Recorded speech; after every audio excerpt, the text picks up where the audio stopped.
Hai,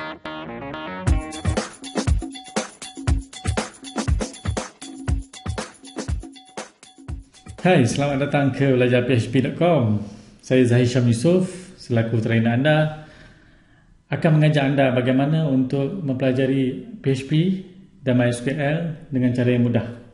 Saya pasti jika anda mengikuti tutorial ini daripada mula sehingga akhirnya, anda juga dapat membina sistem atau laman web sendiri.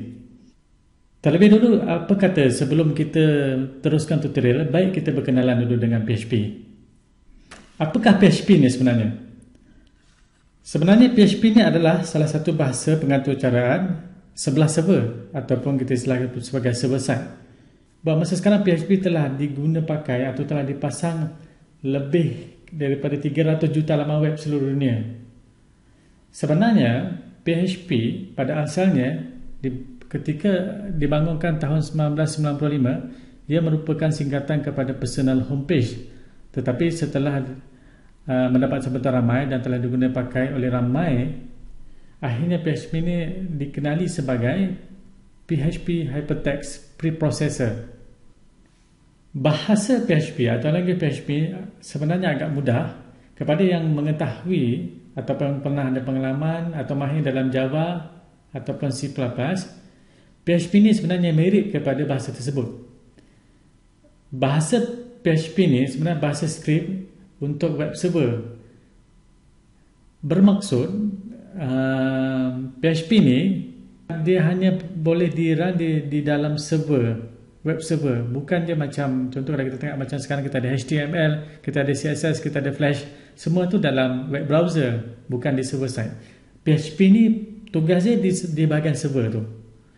PHP ni menyokong kepada pelbagai jenis database ataupun pengkalan data. Contohnya kita ada MySQL, kita ada MS SQL, kita ada Oracle dan pelbagai lagi.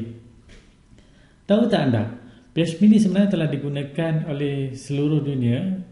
Sebagai contoh, kalau kita tengok WordPress atau laman sosial yang popular sekarang, Facebook pun dibangunkan menggunakan PHP.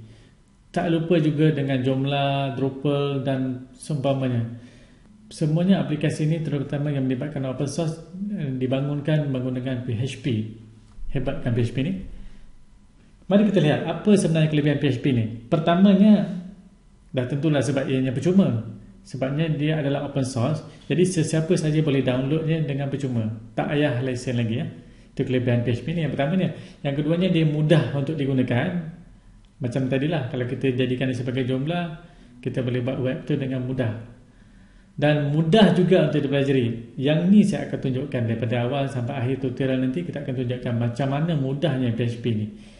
Tak perlu menghabiskan masa mengambil kursus computer science 2-3 tahun baru mahir. PHP ni tidak sesukar yang disangkakan. Dia sebenarnya mudah sangat untuk dipelajari.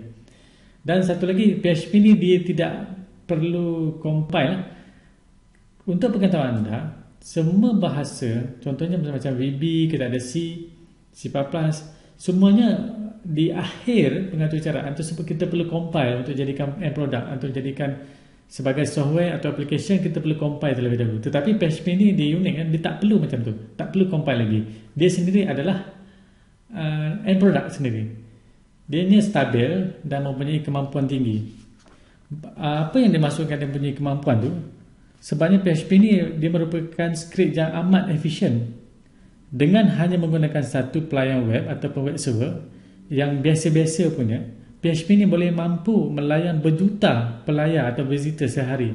Itu hebatnya PHP ni.